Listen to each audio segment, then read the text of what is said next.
Hello everyone and welcome back. I'll start today by asking if you have any questions before class begins.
Thank you.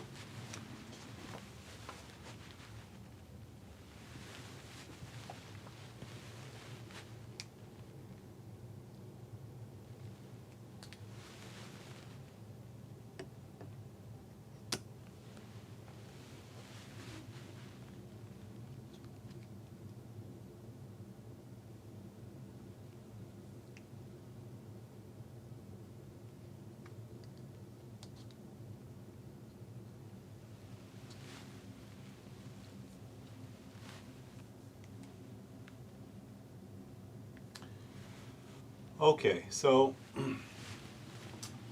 far we have seen three implementations of the sorted set interface, or the simplified version of this that the book calls the S-set interface. And all of those support operations in O of log n time. So you can find something, you can add something, and you can remove something, all in O of log n time inside a sorted set of size n. And I put quotes around the O of log n time here because each of those comes with a sort of little star beside it, or a caveat. Skip lists and treeps, remember, both of these things use randomization. So skip lists use coin tosses to decide on the shape of the list. Treeps use random priorities to implement the heap part of their lists, or their sort of the heap part of the treep. And of course, if you got really unlucky and your coin tosses all came up heads all the time, or you got really unlucky and your treep priorities somehow corresponded to the keys, then these wouldn't be so fast. So these depend on randomization, so that means that the O of log n here, when I say the operations take O of log n time, that's O of log n expected time, where the expectation is taken with respect to the random choices made by this data structure.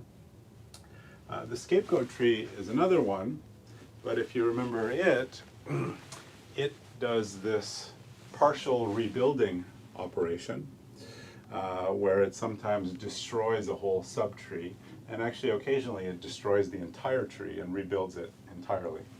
So when that happens, of course, an operation doesn't run in log n time. It takes however much time it takes to rebuild that partial tree or that whole tree. But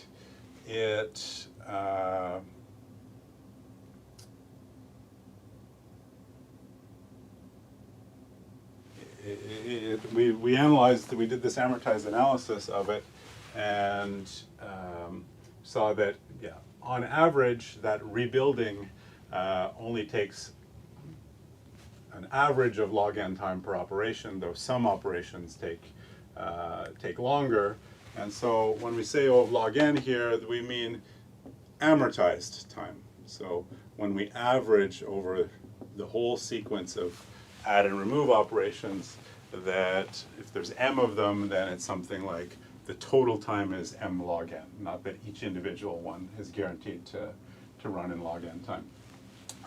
Sorry if I seem distracted. I was just watching the YouTube streaming feed, and it looked like I lost all the viewers at once.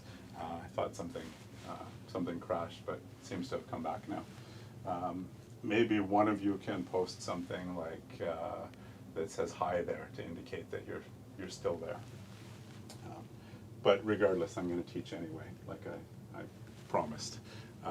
Technical difficulties won't stop me from teaching. You can just watch the class later. Okay, so all of these kind of have this sort of issue that they don't really do log n time all the time, or they're not guaranteed to do it. And if you're really anxious, maybe you don't trust any of these things. So today we're going to look at a data structure. It's one of the sort of classics that is guaranteed to do all of these operations in O of log n time. So there's no randomization, there's no amortization, just everything that it does runs in O of log n time. All right, and the data structure is called a red-black tree.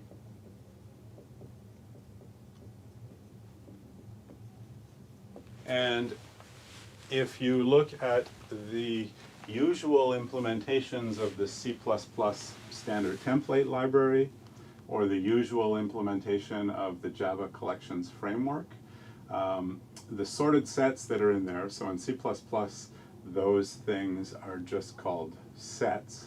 And in the Java collections framework, we have tree set and tree map, so sorted map as well. They use a red-black tree. That's the underlying implementation that they use. So this is something that's used all over the place, and so it's not some esoteric thing. This is a real thing. You use it all the time, but you may not know it. Now, the thing about red-black trees is they're binary search trees. But the best way to understand them is not to study red-black trees directly, but actually go back further to look at what it is the red-black trees were trying to simulate. So red-black trees are basically an attempt to simulate with a binary tree a different kind of tree that's not a binary tree. And when we do that, we'll get an understanding of what red-black trees are trying to do, even though if we look directly at what red-black trees do, just deciphering the code or deciphering the rules for updating them, they seem to just come out of nowhere and not make a ton of sense. So you really need to understand where they're coming from. And once you do that, then you don't actually have to memorize the code or anything. You could redevelop it yourself from scratch, or go look in a reference text to find it. Okay, so they're based on these things called 2-4 trees. And what's a 2-4 tree? So a 2-4 tree is a tree where every non-leaf node has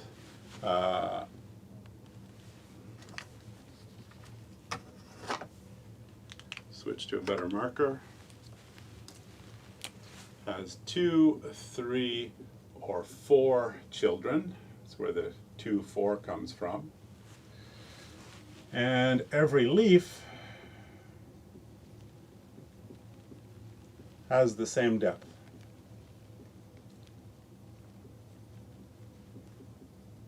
Okay. So for now, don't even think about these trees, 2-4 trees, actually storing anything. Just think of them as the nodes. So here's a picture of one. The nodes happen to have some stuff written on them, but ignore that for now. And these are the things that I'm calling leaves, these things down here. Okay. So they're not a binary tree because you can see there are nodes in here like this one that has 1, 2, 3, 4 children. Some of them have 2 children. Here's one that has, I don't see any with 3 children right now, but that's not important. There doesn't have to be any such nodes. Here's one with 3 children. So that's that part, the first part of the definition. Every node has 2, 3, or 4 children, and every leaf has the same depth. So if I look at any leaf here and I see how many steps there are to get to the root, they all have the same number. It's 1, 2, 3. So this is a 2-4 tree in which every leaf has depth 3. And if you remember, the depth of the deepest node, the depth of the deepest leaf, is the height of the tree. And so here, the height of this tree is 1, 2, 3. So every leaf has the same depth. The maximum depth, of course, is always achieved by a leaf. And so the height is somehow really well defined. All the root to leaf paths have the same length, and that length is equal to the height of the tree. So someone is asking, are the nodes capable of storing more than one value? And the answer will be yes when we look at that. But for now, don't worry about anything being in the nodes. Just think of the nodes as being just nodes. Nothing. Don't imagine that there's anything inside them. So here's a few things. Well, if here's a claim or an observation.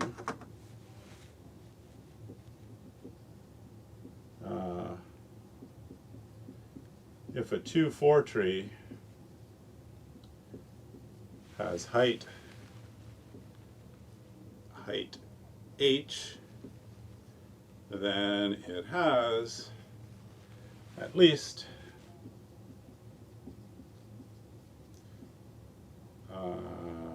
2 to the h leaves.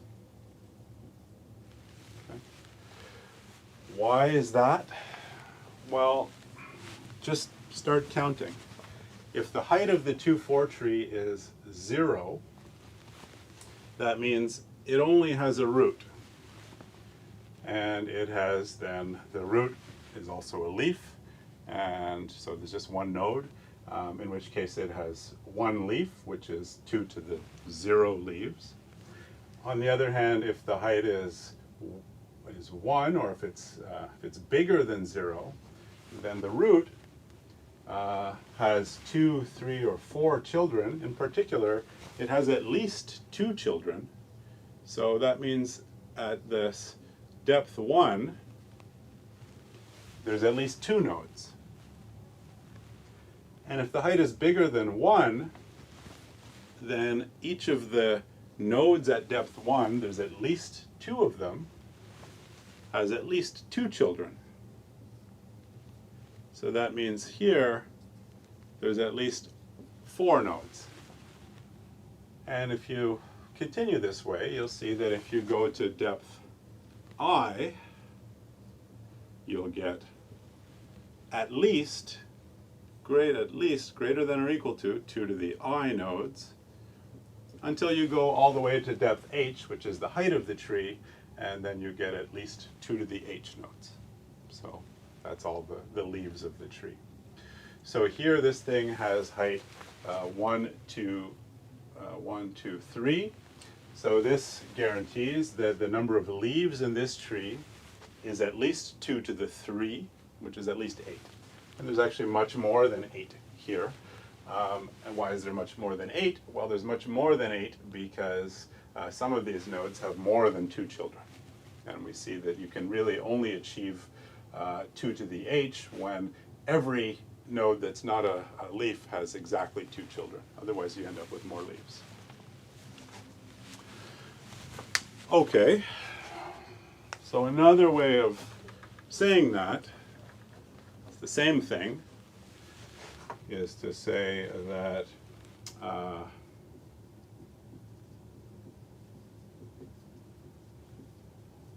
if a 2-4 tree has n+1 leaves, then it has height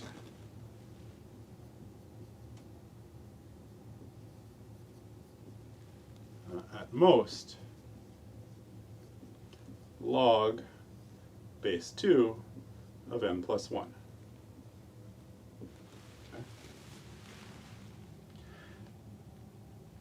And that's just because the number of leaves,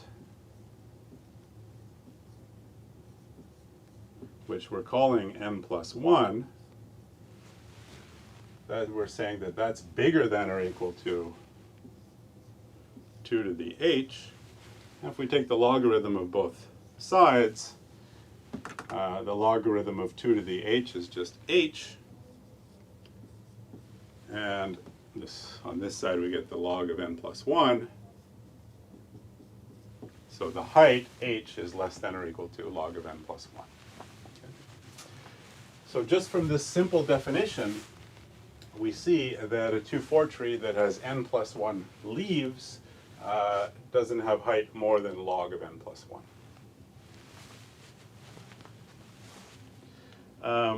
So the question is, so there's no way a 2-4 tree would be unbalanced. Yes, there's no way that the height of a 2-4 tree is more than logarithmic in the number of leaves. So if that's the definition of balance, meaning it just doesn't have any long paths more than length log n, where n is, well, we'll see what n is in a second, then yes, it's always balanced. All right.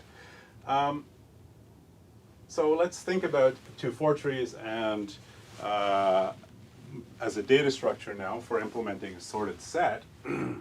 Well, so the nodes have, 2, 3, or 4 children, and we saw with binary trees, every node has sort of 2 children, or there's at most 2 real children and some sort of places where you might fall out of the tree during a search, and every node has some particular value x, and you always determine which child you go to by comparing whatever it is you're looking for to x. If it's smaller, you go left, and if it's larger, you go right. Now, these 2-4 trees sometimes have more than 2 children. Sometimes they have 3, sometimes they have 4 children, the nodes. And so what you should do is, if you have d children, you should be storing d-1 keys. And you understand, you sort of read that this way. So here is the root has 1, 2, 3, 4 children. And so it's going to store 3 values. And you use those in the obvious way. If you come to the root and you're smaller than the smallest value, you should go to the leftmost child. So over here is all the stuff which is less than 4, because 4 is the smallest thing. On the other hand, if you're between 4 and 8, so between the smallest and second smallest, you should go to the second child. So everything in here, these are values x which are between 4 and 8. And down here in this tree is values that are between 8 and 13.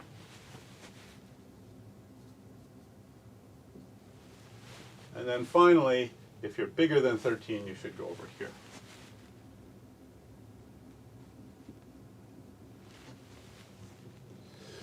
So if you're searching for a value x and you come across a node that has 4 children, you look at the 3 keys, and those 3 keys tell you which of the 4 children you should go to. Okay. What about the exactly equal? Well, if you arrive at a node and you're looking for x and you find x stored in that node, then you found it, right? So you compare to these things, and if what you're looking for, x happens to be 4, 8, or 13, you can stop at this point. Okay? And that happens everywhere, right? So here you see the things that are smaller than 2. If you go down this side, here you see the things that are bigger than 2. And here's another example. Well, here's another 4-way example. Smaller than 15, between 15 and 19, between 19 and 21, and finally bigger than 21. So I think already now we see that a 2-4 tree, you can do a search, or what the book calls a find operation, efficiently, right? You start at the root, you're looking for x, you examine the at most 3 keys that are there, and that tells you which child you should go to next. Or it tells you that you found it. If you find it at that node, you go to that child, and so on. And this tells us, well, the height that you'll have to go is not going to be more than the log of n plus 1. And what's n here? Well, n is actually the number of keys. So something that you can convince yourself of is that if I have n keys in this tree, that at the bottom level here, I actually have exactly n plus 1 leaves. That's an easy and inductive argument. All right. So that's great. That means that this is a nice simple thing that allows us to do searching in log n time. So we can do find in log n time. All right. Well, what if we want to add something?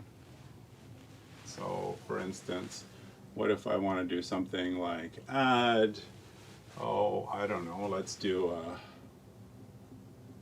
3.5. Well, in binary trees, we sort of know that adding always starts with searching. So we can search for 3.5. 3.5 is smaller than 4, so we go over here. 3.5 is larger than 2, so we go over here. 3.5 is larger than 3, so we end up over here. So we got all the way to a leaf and we didn't find what we were searching for. That means we can add it because it's not already there. And, well, where can we add it? Well, the sort of easy thing we can do is this node here only has 1 key in it. We could put that thing we're trying to add, we just put it in this node.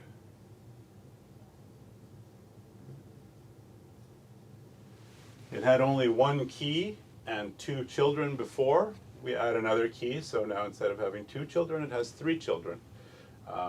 Stuff smaller than 3, between 3 and 3.5, and then the stuff bigger than 3.5. Okay. So that's easy. I know another example would be maybe 10.5.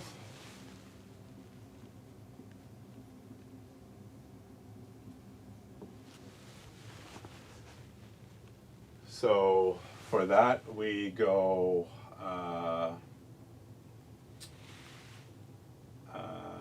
so 10.5 is between 8 and 13, so we go here. It's larger than 10, so we go here, and it's smaller than 11, so we end up here.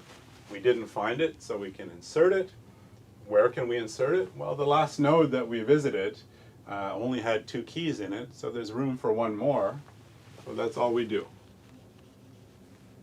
We'll put in 10.5 into that node.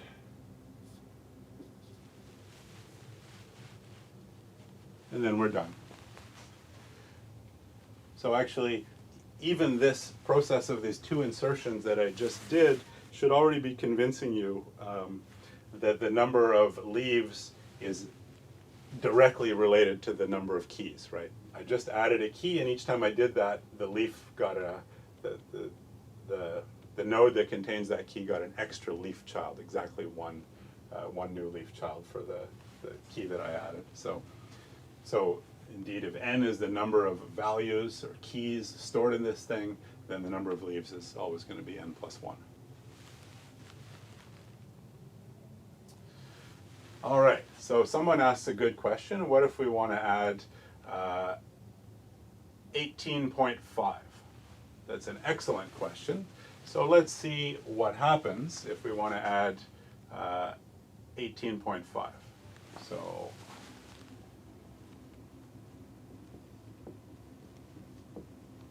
we search for it. It's bigger than 13. It is between 15 and 19, and then it's larger than 18, so it wants to go here. And so far, all we have done is take whatever it is we're adding and put it in the last node that we visited, and that causes the creation of another leaf. Now if we do that here, we put 18.5 here, that looks great, except there's an issue, and the issue comes because of this. Our rule for 2,4 trees is that every non-leaf node has 2, 3, or 4 children, and here this node has 5 children. It has 5 children because it's storing 4 values, so that can't be allowed.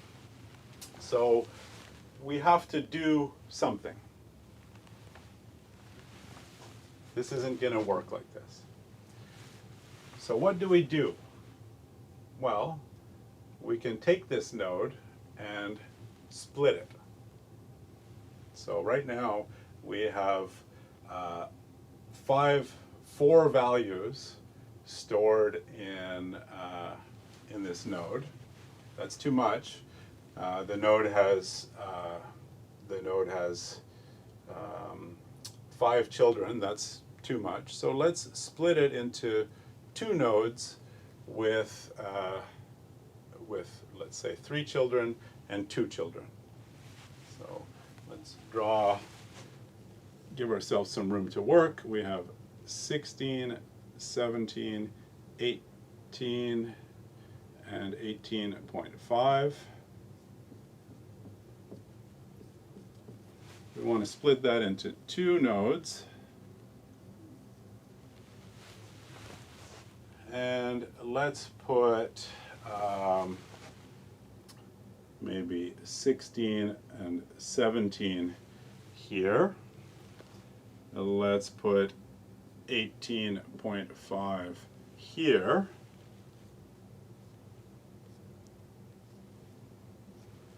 So there were 5 leaves before. There's still 5 leaves now. There were 4 keys before, but now there's only 3 keys. So I didn't put 18 in here. Where should 18 go? Well, 18 is kind of floating around. But remember, this picture here has to fit into this tree. So let's put it in this tree and see what's happening. We have 16, 17. We have 18.5. So this got split. This 18.5 has to become a child of the parent, which means the parent should have a key that splits this node, 16, 17, from this node that has 18, Well, the value that does that is this value 18.5. The value that does that is this value 18. So to add in the child, we did that. The child became, to add here, we did it. It became too full. So we split it into two nodes, and one of the keys has to go up to the parent. And now we do the same thing again. Okay? So that means we need to put 18 in the parent. And now everything looks good, right? Everything splits nicely. This is all smaller than 15. This is all between 15 and 18, between 18 and 19, between 19 and 21, and larger than 21. But we have the same issue again, that this new node that we just created now has 5 children. That's not allowed, so we need to split it. We'll do that. We split it like this. One of them will have 15, 18. The other one will have 21. 19 then is floating around. It doesn't have a place yet. And 19 has to go up here. So we have 13, and we put 19 up here. And now we have 1, 2, 3, 4, 5 children of the root. Again, that's not allowed, and we have 4 keys. That's also not allowed for the same reason. So now we have to split the root, which we do.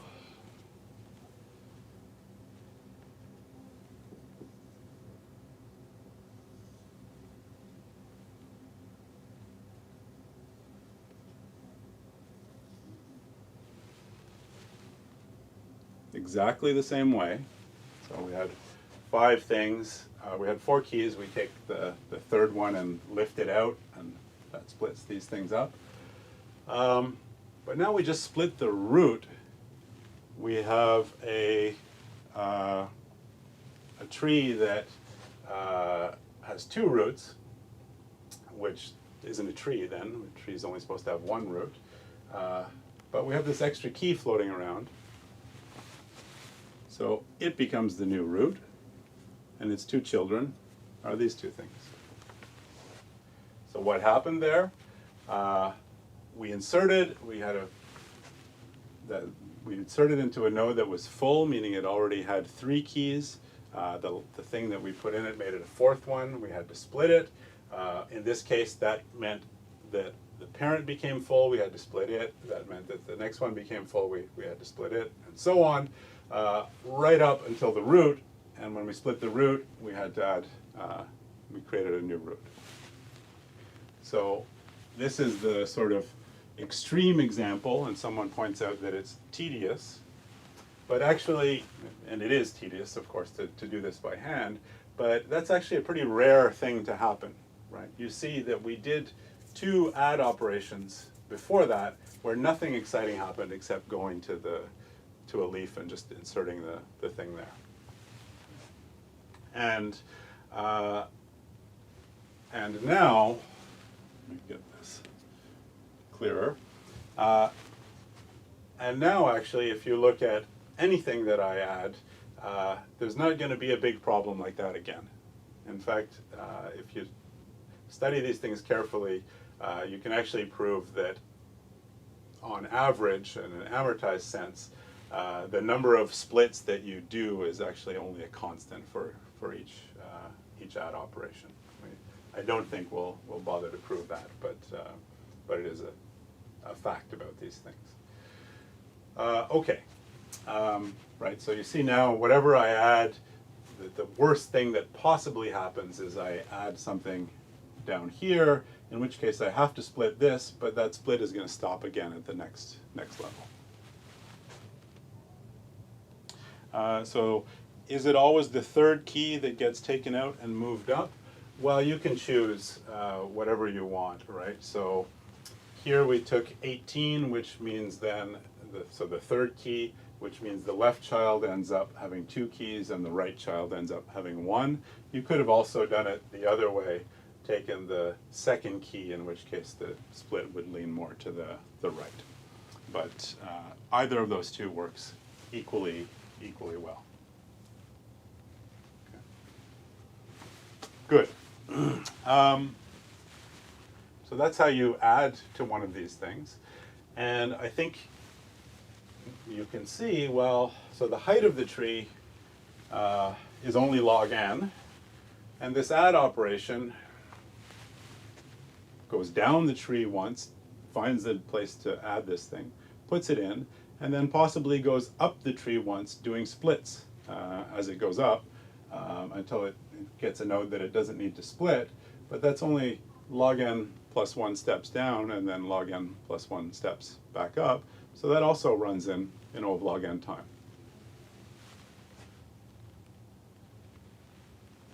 Okay. All right. So let's try another one. Let's see if we can figure out how to remove something. I mean, that's we know how to do find in log n time. We know how to do add in log n time. The only thing left is remove. So I don't know. Let's start with an easy one. Let's start by removing 3.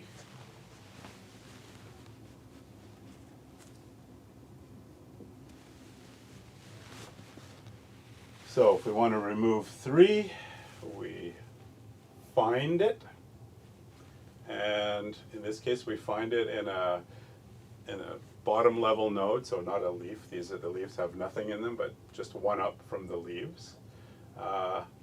We remove it, which means one of the children goes away, and then there's nothing else to do. Did we break anything? No, we didn't decrease the height of, we didn't change the height of the tree at all. The only node that the number of children changed is this one, but it's still 2, so we're okay there. We could look at maybe something trickier. Let's try to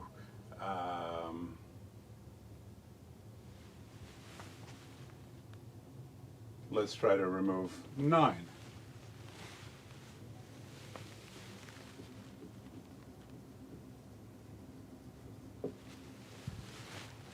So we find 9, we take it away, which if we take something out of a node like this, that used to have 2 children. There's stuff that was supposed to be where you go if you're less than 9, there's where you go if you're bigger than 9. Now there's nothing to compare to, so you only have 1 child. That's not good. That's against the rules, right? This thing is not a leaf, and it doesn't have 2, 3, or 4 children, so we have to do something. And what can we do? Well, in this case, so what we would like to do is stick some key in here, because we don't want to, I mean, we have to put a key in here. And where can we get that key from? Well, we can actually borrow it from its sibling. So we can do a sort of shuffle here. So this node has a sibling, in this case it's on its right, so a node right beside it. And if we look at the node right beside it, it has 3 keys, and it only needs 1, so we can borrow 1 from it. And what does that look like? Well, it's not quite what you think. You don't just take the key from this node. You kind of have to do this shuffle where the key from this node goes up and the key from the parent goes down. So 10.5 is going to move up here, and 10 is going to come down here.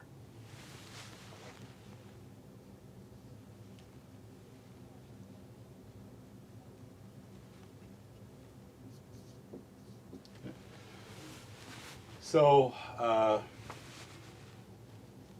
and then that puts you back in the position you wanted to be in. 3 children here, 2 children there, everyone's happy. All right, fantastic.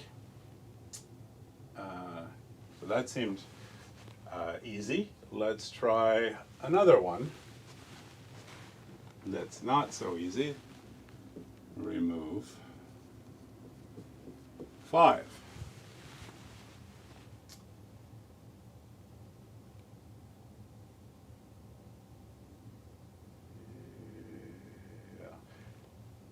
Yeah, let's remove 5.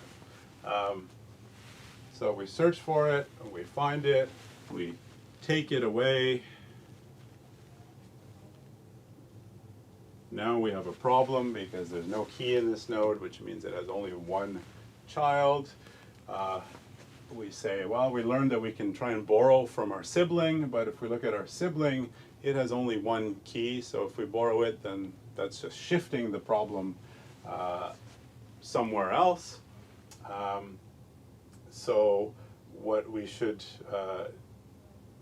so that's not going to work. So instead, what we'll do is merge with our sibling. So we take those two things and we basically get rid of this node.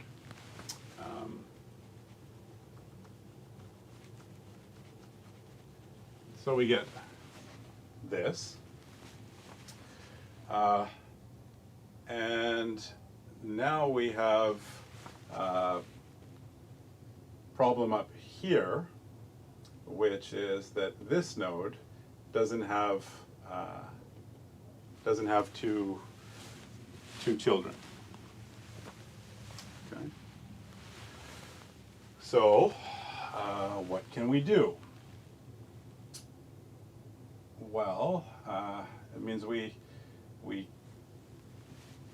can't get rid of it. We have to fix that. So what have we been trying to do? Well, we've been trying to borrow from siblings before, or merge or something. So let's see if we can do that. So this guy has 2 siblings. Pick your favorite one. Maybe we'll pick this one. And we're going to take those 2 things and merge them. All right. So if we merge them,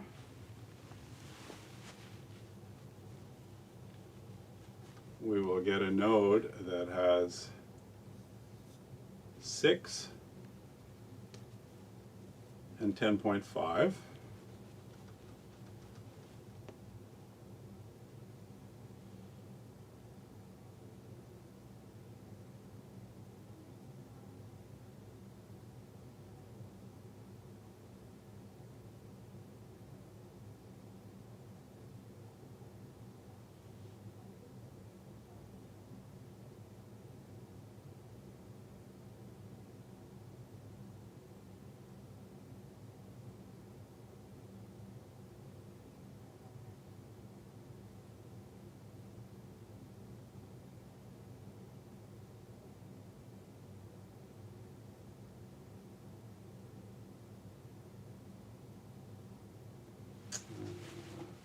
Let me back up for a second.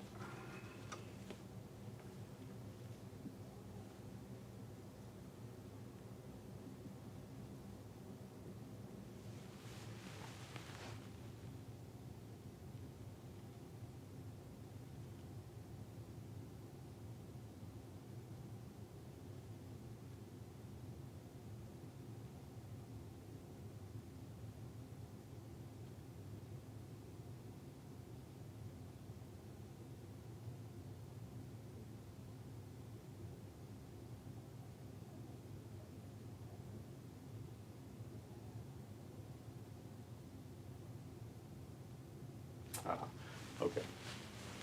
Take a step backwards.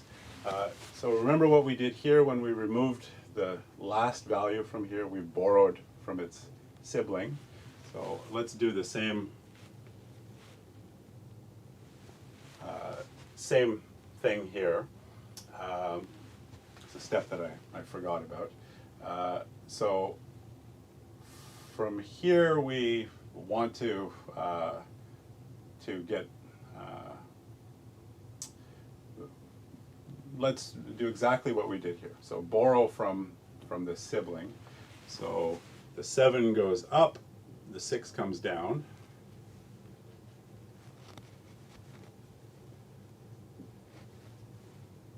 Now, we still have a problem that this is now an empty node.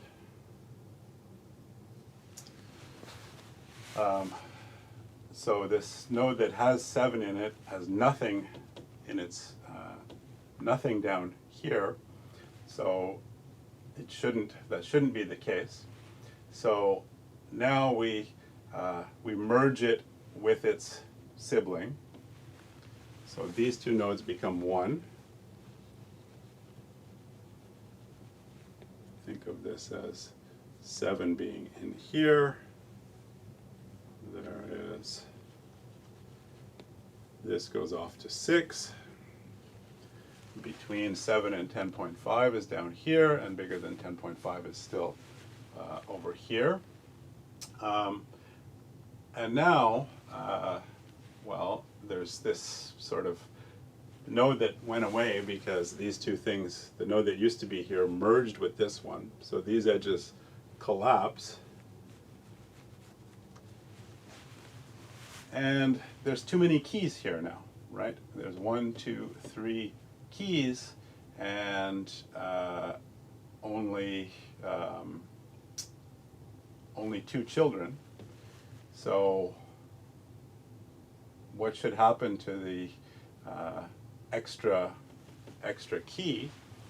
So the 2 children collapsed, and so we merged these 2 children.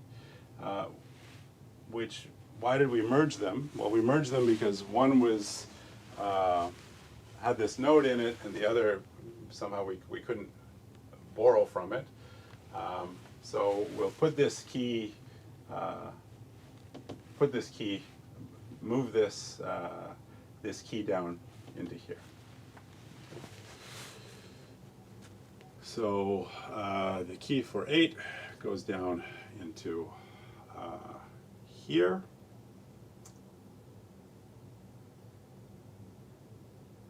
And so now we have stuff smaller than 4, bigger than 4, smaller than 13. This node still has 2 children, so we're okay there. This thing has 3 keys. It should have a 4th child.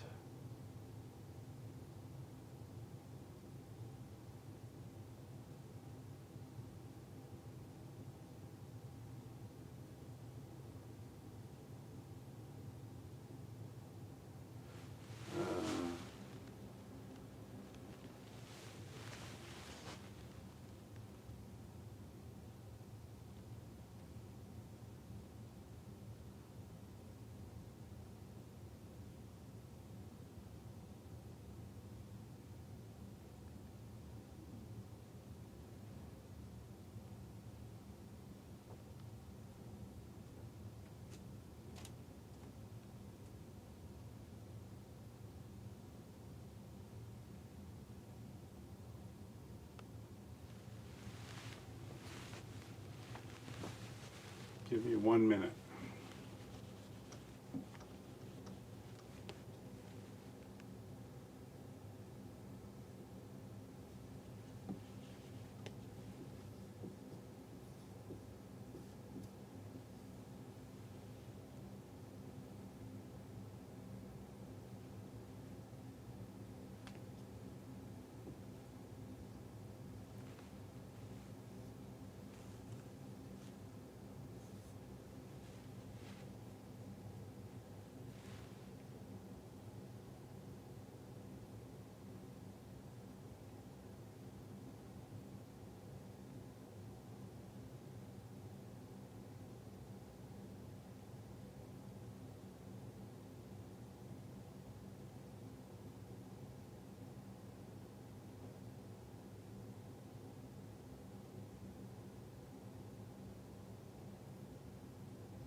Okay, so I confused myself here because there's a few ways to do this. I'll show you one way that hopefully works this time. And I apologize for this, but we'll see. I want to get to the rest of the lesson soon, so let's just do this as quickly as I can. So we had 5 here. We are removing it. So we can do the following. This thing is in trouble because it has no key in it. So if we take the key from the parent and put it there,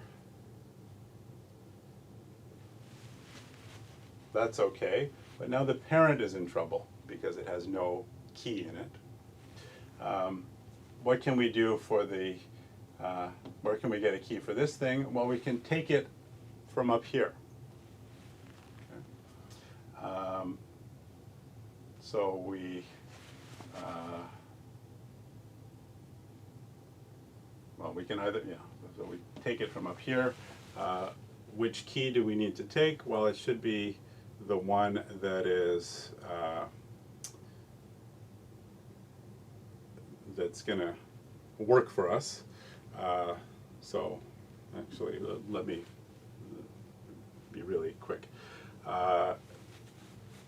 This key 8 is was there because it splits those 2 children. In particular, it's bigger than everything in this tree. So where would it fit? It would fit down here.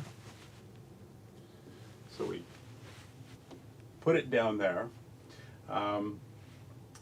Now we have a situation where this thing has 3 children, but only 1 key. But these 2 children, they're both larger than 4. And so we could put them together. And how do we put them together? That's where we merge these 2 nodes.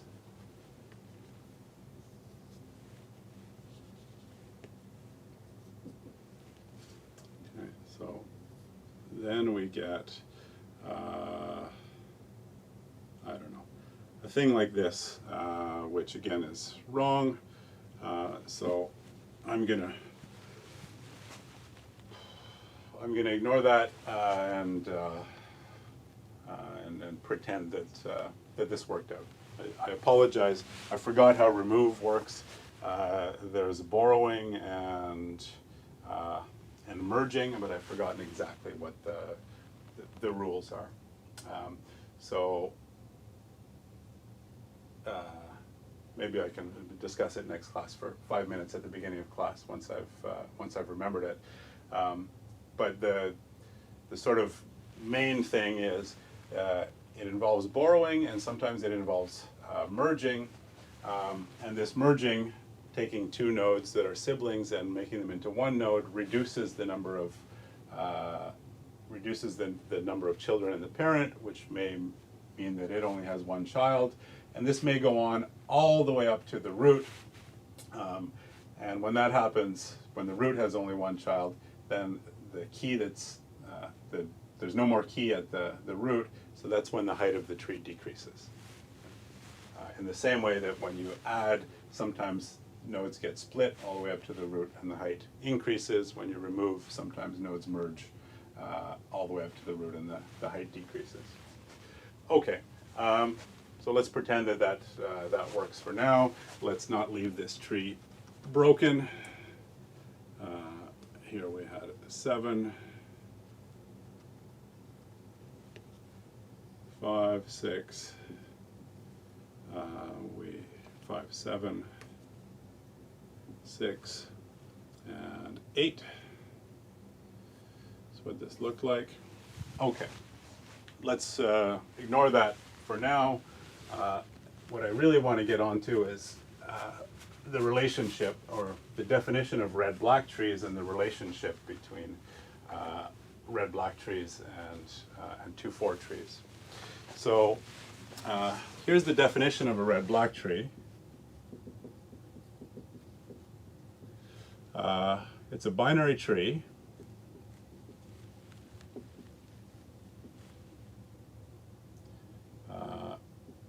Each node is either red or black. So each node has a color that's either red or black.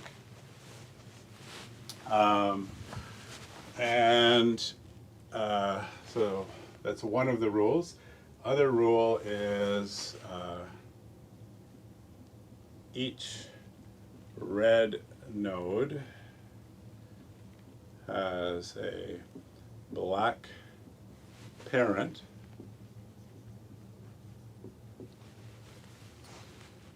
And finally, the number of black nodes on any root to leaf path is the same. Okay. So if I take a path from the root to any leaf, some of the nodes are red, some of the nodes are black. Count the number of black ones, I get some number h. And if I did that on any path, I get the same number h. Okay. And that thing is called the black height of the tree.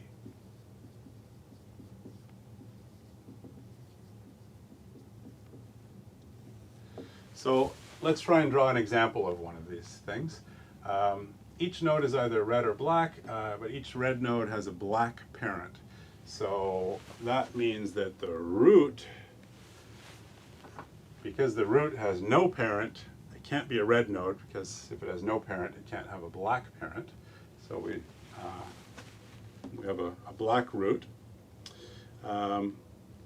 Now, its children could be red or black.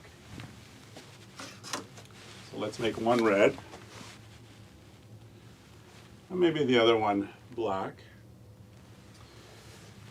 But we can't stop here, because now if I look at a path in this tree, a root to leaf path, if I go down this one, I see 2 black nodes, and if I go down this one, I see only 1 black node. Okay?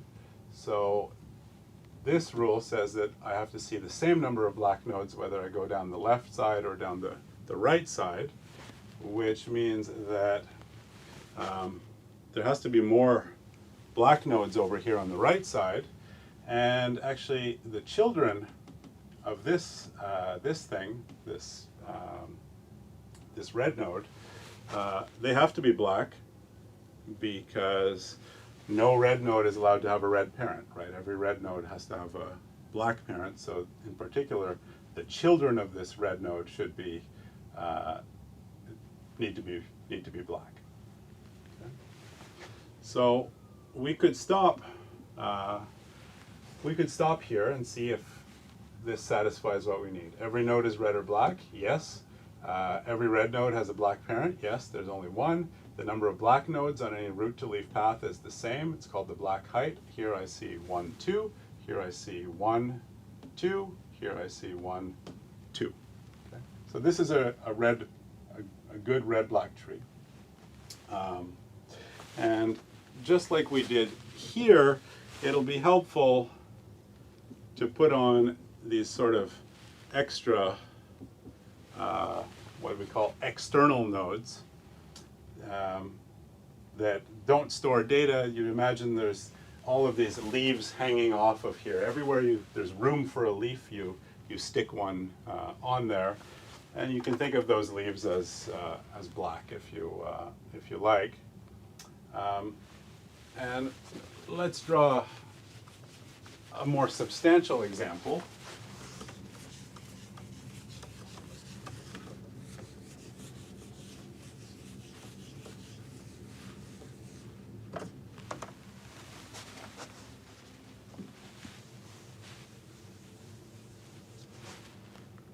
And since we're going to use this for a sorted set, might as well specify now that a red-black tree is a binary search tree.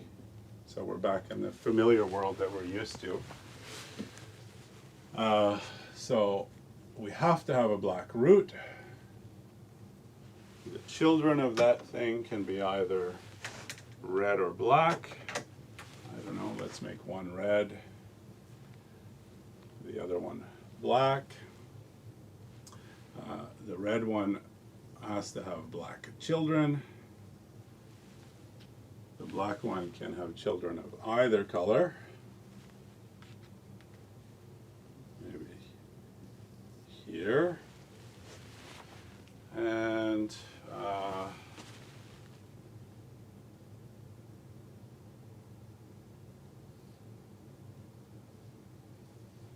we'll do something like this.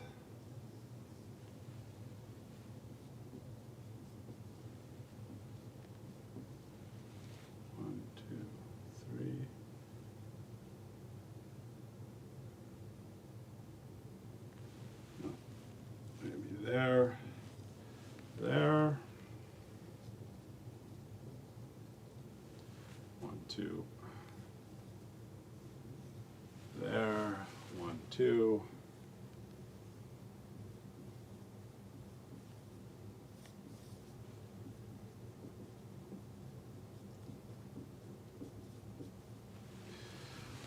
okay, so there's the shape of the tree, and let's put values in now. These are 1, 2, 3, 4, 5, 6, 7, 8, 9, 10, 11, 12, 13, 14, 15, 16, 17. All right. So I think that does it, right? Each node is red or black. Each red node has a black parent. Yeah, I don't see any two red nodes beside each other, so that already means that each one has a black parent. And the number of black nodes on any root to leaf path is the same. So that number should be 3 everywhere. 1, 2, 3. 1, 2, 3.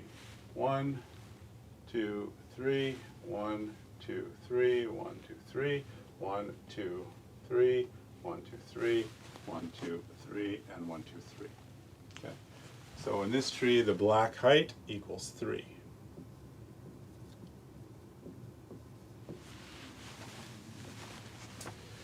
All right, and here's the magic. Why did I talk about 2-4 trees, and why did I talk about red-black trees in the same lecture? It says the red-black tree can only exist if it has a minimum of 5 elements, nodes. No, if we use the convention that these external nodes are black, we're fine, right? So a red-black tree with one node just looks like this. It's a black node. A red-black tree with 0 nodes, you can think of as just one of these external nodes. Otherwise, you can get any number of nodes. There's nothing special there. Okay. So imagine you take a red-black tree and every red node, imagine taking the edge between it and its parent and contracting it. So taking that red node and sucking it into its parent. So if we do that here, we get a root that has 6 and 10 in it.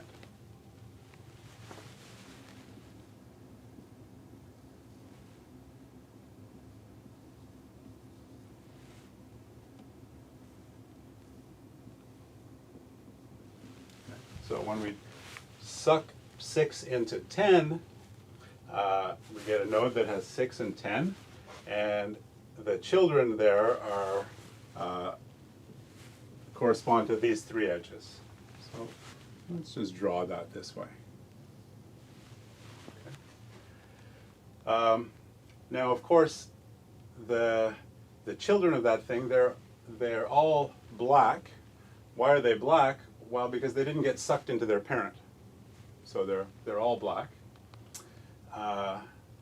That's one thing. How many children are there? Well, in this example, there's 3 of them. Could there be more? Could there be less? Well, let's see. Let's keep going. So we want to keep doing this, sucking each red node into its parent. So here, 12 and 16 will get sucked into their parent 14. So this node is going to get crowded.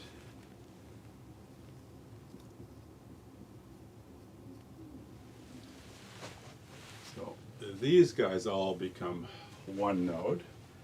And there's 4 children attached to that, 11, 13, 15, 17.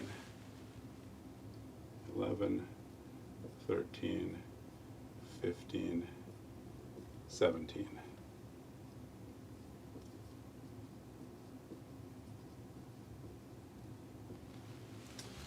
Over here under 8, nothing happens, so we just get 7 and 9.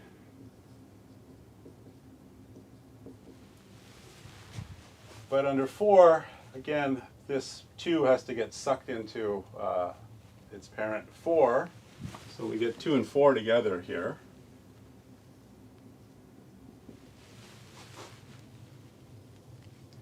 And what's attached to that is 1, 3, and 5.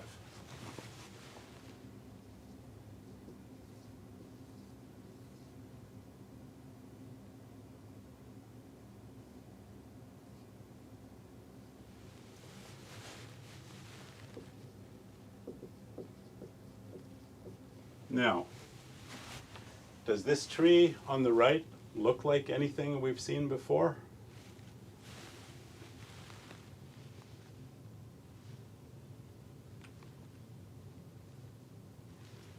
The red ones aren't very visible. Here are the red ones.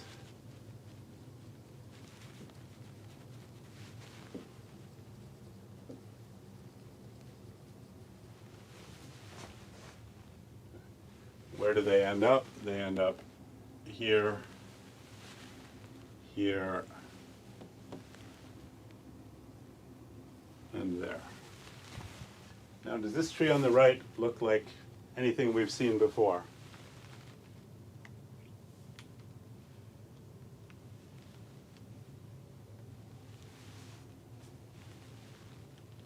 Yeah. So, a red-black tree, if it follows these rules, it actually corresponds to a 2-4 tree, right? So let's think about why that's the case. Why would everybody have a minimum of 2 children? Well, so all the red nodes, all the red nodes somehow disappear. They get sucked into their parent black nodes. So over here, every node is black.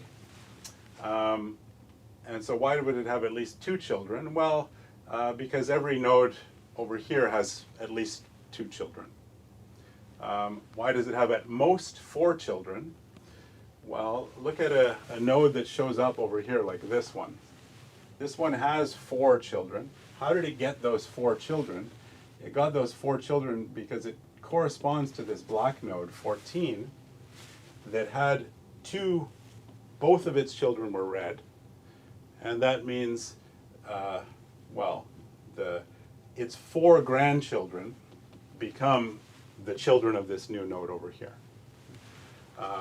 And since we never have 2 red nodes in a row, this is somehow the worst thing that can happen, right? You can have a black node, it has 2 red children, but none of the grandchildren are red. So there's a whole layer of black nodes separating these things, right? You see that here.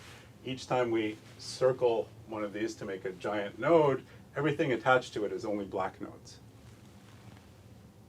Yeah. So that says that, yeah, we do get this property that everybody has 2, 3, or 4 children. Why do they all have a red-black tree? Remember, says 2-4 tree, every leaf is supposed to have the same depth. Why does that happen?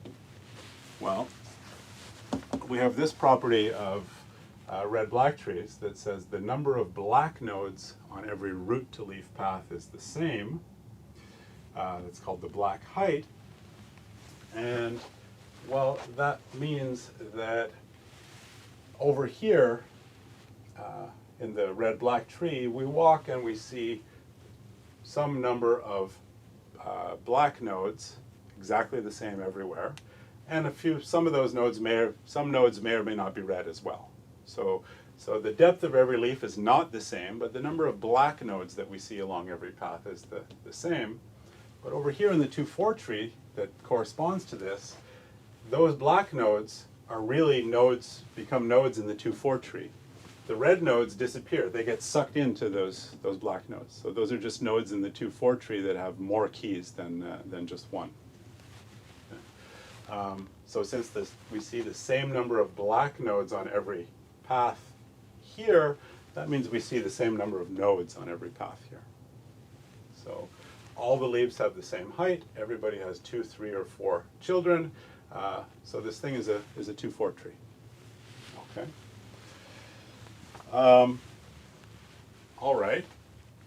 That's great. So a red-black tree somehow really is just simulating a 2,4 tree, but using only a binary tree. Okay. So that's all it is. All right. And now, well, if we do a search in a red-black tree, we follow a path, the search path for the thing that we're looking for. How long is that path, or what's the worst case height of the tree? Well, the number of black nodes that we see along that path is the same everywhere.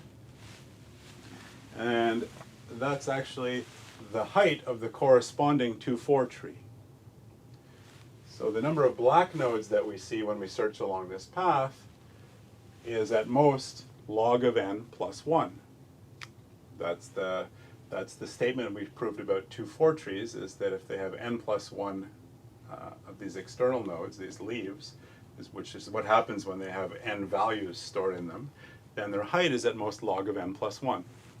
So the number of black nodes we see here is at most log of n plus 1. And we never see 2 red nodes in a row, because 2 red nodes are not allowed to be together. So that means that the number of nodes we see when we walk along one of these paths is at most 2 times log n plus 1. Right? The worst thing that happens is we see log of n plus 1 black nodes, and between every 2 consecutive, or every 2 black nodes, there's a red node, 1 red node in between them. So that's at most twice as many. That makes the path at most twice as long. So the height of a red-black tree is at most 2 times log of n plus 1. That comes from the fact that the height of the corresponding 2,4 tree is at most log of n plus 1. So that, of course, means that the find operation, searching, takes only O of log n time, because it's just proportional to the height of the tree. What about adding and removing? Well, to do adding and removing, you basically want to simulate the operations that you do when adding and removing from this red-black tree. You want to simulate those things in the binary tree by using colors. Okay? And you can do this for a while. Like, for instance, we could say, if I want to add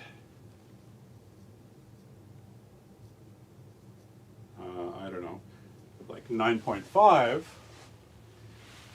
So you search in this tree, somehow it should go there. This is where 9.5 should go.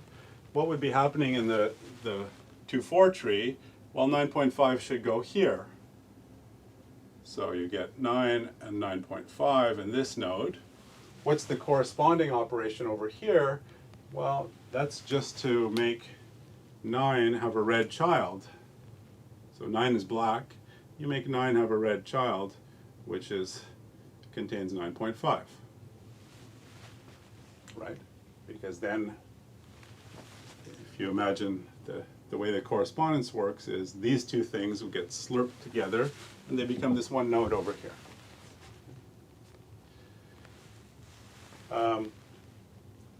And so every operation, whether it's adding or removing, the way you imagine implementing it is look at what's happening in the corresponding 2-4 tree and simulate it here.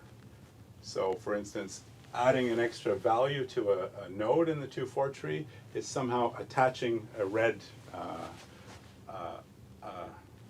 leaf to a black node. Things like splitting in a 2-4 tree. So sometimes a node gets full and we have to split it. Well, so what would that look like? In the red-black tree, that happens when you end up doing something, you've just added something, and the way you did it is by introducing some red node like this.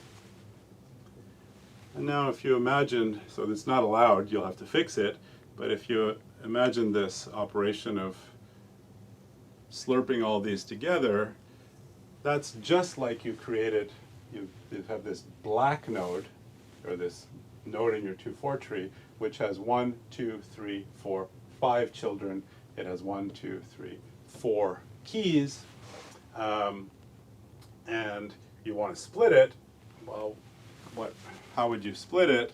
Well, you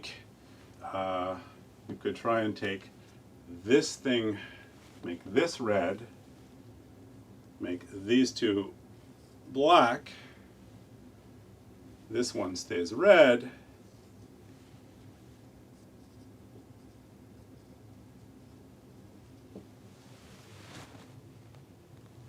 and right, so that was this thing used to be one giant node, and now it's actually a node that looks like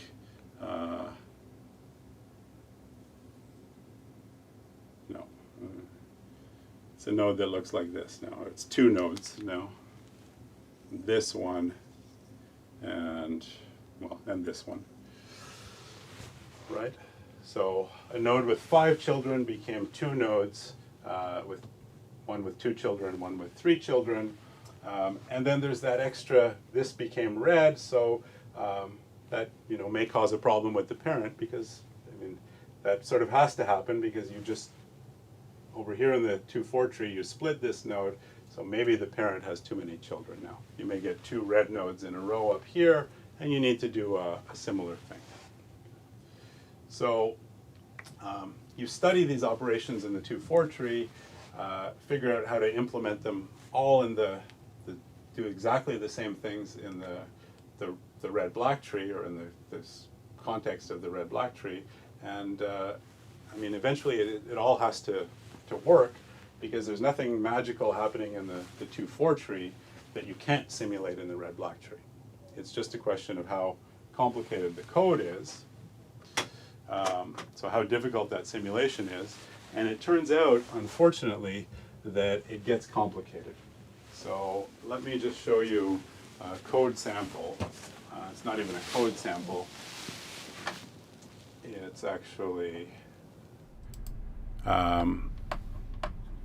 this is what happens when you do, you add something to a red-black tree, or there's a process of adding a thing, and as a leaf, as a red leaf, and then possibly having to fix things up. And here's a diagram of the if statements in the code and what they have to do. So there's a branch depending on the color of the parent's left child. In one case, it's easy. So I added this new node U that is red. I look at U's parent. If it has another red child, then you do sort of what I just showed you on the board, which is you take the color red that was at U, and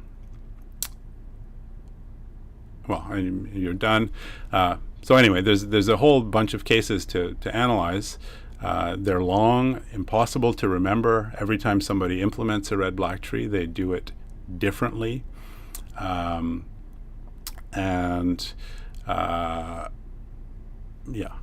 so eventually you just give up on thinking about exactly what the 2,4 tree was doing and just trying to simulate the red-black tree properties. But it has to work. It's just a question of how complicated the code is going to be. So this is what it looks like when you try and fix something up after adding something. And after removing something, the situation is even worse. You end up with code that basically has many cases that look like this, because it's trying to simulate a 2,4 tree with this binary tree.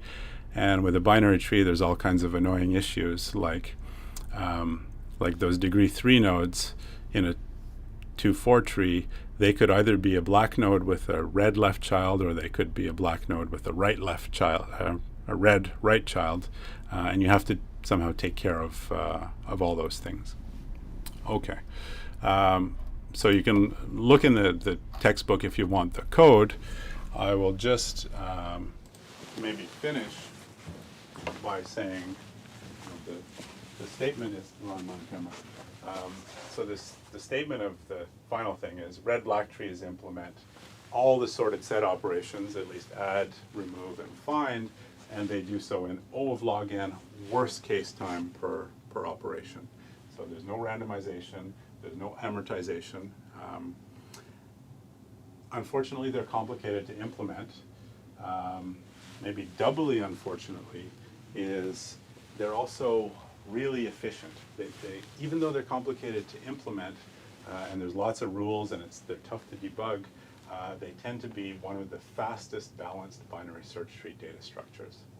And some of that has to do with the fact that underlying this is this 2,4 tree, and you can prove things about this 2,4 tree, like actually, on average, adding or removing does not change more than a constant number of nodes. So you can do an amortized analysis that says this splitting all the way up to the root rarely happens, and on average, you only change a constant number of nodes. In the red-black tree, that corresponds to most of the time when you add and remove, all you do is when you add, you follow a root to leaf path and you attach a red node and you're done. Or you do a couple of steps of rebalancing. When you remove, most of the time it's just a normal remove in a binary search tree followed by a small change. So annoyingly, they're fast in practice. They give O log n worst case running times, but they are extremely complicated to implement. I don't know of any sort of clean implementation that's simple, that you would just remember all the rules for. Okay, so we're over time for today. We'll stop there.